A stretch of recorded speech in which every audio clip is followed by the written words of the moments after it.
Making healthy fruit juice is both simple and rewarding. Start by choosing fresh, organic fruits like oranges, apples, and berries. These fruits are packed with vitamins and antioxidants. Wash them thoroughly to remove any pesticides. Next, peel or chop the fruits as needed.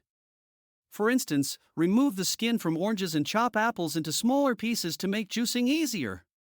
If you want a nutrient boost, consider adding leafy greens like spinach or kale. They blend seamlessly and enhance the nutritional profile without overpowering the flavor. Now, it's time to juice. If you have a juicer, that's great, but a blender works just as well. Blend the fruits with a little water to help it mix smoothly. Strain the juice through a fine mesh sieve or cheesecloth if you prefer a smoother texture. For added flavor, squeeze in some lemon juice or toss in a piece of ginger. This not only elevates the taste but also adds anti-inflammatory benefits. Finally, enjoy your fresh juice immediately to maximize the nutrients.